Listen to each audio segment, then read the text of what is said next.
I'm James Luster, and I've been a survivor all my life. I've lived in Houston, I've juggled chickens, and I've watched The Music Man.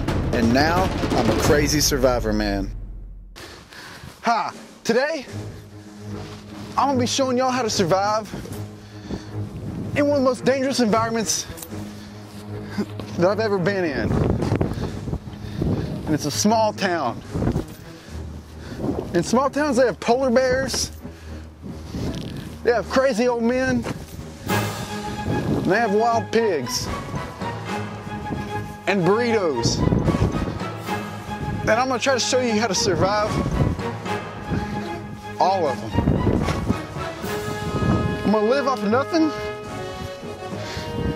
but mesquite beans and oak trees.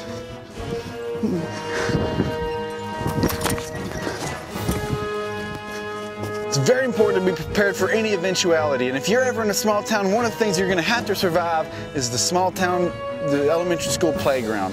Now, in our small towns, we like our playground equipment to be as dangerous as possible so that we can kill off the weak kids. And that means keeping metal equipment, as many sharp edges and loose chains as possible. Every year, thousands of kids die on this equipment. And we're thankful that they do, because they were weak and they never would have made it anyway. They wouldn't have been very good at football. So I'm just going to show you some of the things that we have here and how to survive if you ever come across it. Now, when you're surviving in a small town, it's just like surviving anywhere else. You need the basic necessities. You need food and drink. And here what I got is the Caju combo. It's what the natives here call it. And it's a burrito from Allsup's and a Mountain Dew. And the natives love this meal, and it's what they live on most of the year. These burritos are a lot like a blowfish. Now, if prepared right, they're a delicacy and they're delicious, but if not prepared correctly, they'll kill you and they can definitely be fatal. Now, another thing that every small town has is a high school, and this high school is called Jim Ned High School. Now, the reason these small towns have high schools is because you have to have one in order to field a football team. Now, the mascot of this particular high school seems to be the Indians, the Jim Ned Indians.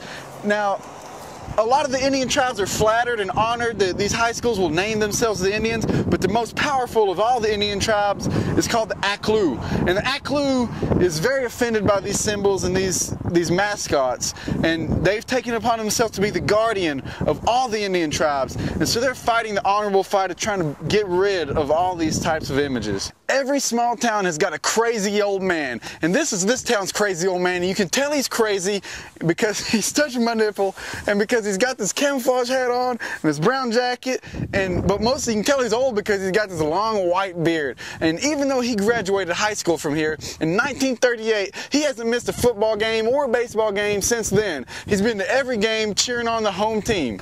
All right, I'm excited about this find. I didn't expect to find this here. Not every small town has it, but apparently this one does, and I'm real happy.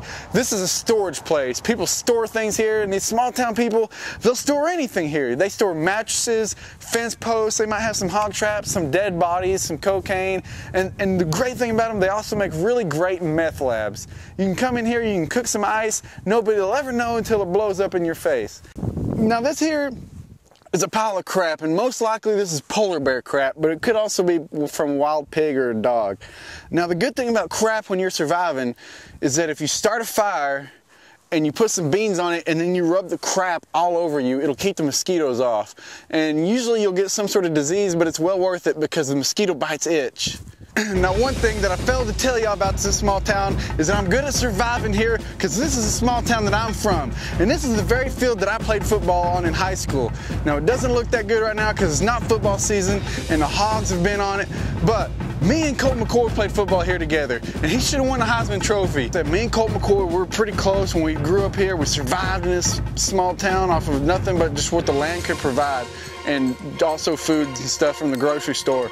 Well, we would always pray before every game, and one time Colt was down on himself. He had just threw an interception, he was sad, and he was crying. He'd probably got a concussion that game, and he came to me and said, "James, I don't know what to do." And I said, "Colt, let's pray." And we started praying, and then when we finished, he said, "James, I don't know what I would do without you. I would probably burn in hell, but thank God that you're in my life because you're my leader, you're my mentor, you're my spiritual advisor, and you're my hero."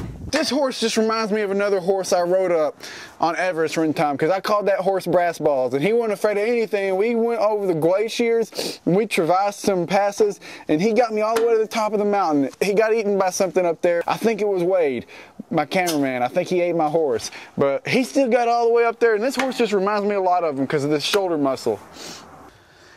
Now, one of the best small town traditions is whittling. And right now I'm whittling, and in order to do that, you gotta have a very sharp knife and you gotta have a stick. Now, the thing about whittling is you've gotta have strong, manly hands. And these hands that, like what I have, these strong, manly hands, don't just only come in handy when you're whittling, but also for all sorts of situations. Like, there was a guy that tried to survive in a small town one time, and he got caught out in the open by a pack of feral babies. And they all got together and they ate him, and he died. Because he had womanly hands. If I've said it once, I've said it once before. Wood doesn't just grow on trees. So when you find a good stick like this that you want to use, you got to be careful not to whittle away too much, because once you whittle it away, you can't put it back.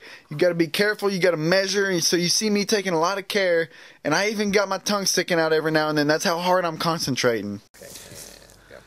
Now I've got me something I can live in this small town, and once you get good at whittling, you can do it a lot faster than you think. And in just 3 months, I turned this very stick into this shelter right here, and I'll be able to get in out of the rain and the wind and the mesquite trees, and I can get in here and live.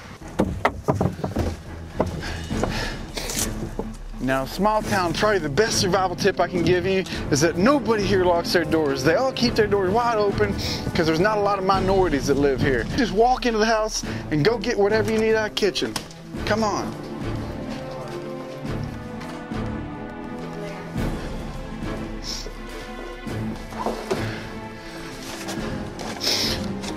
They call this teat juice.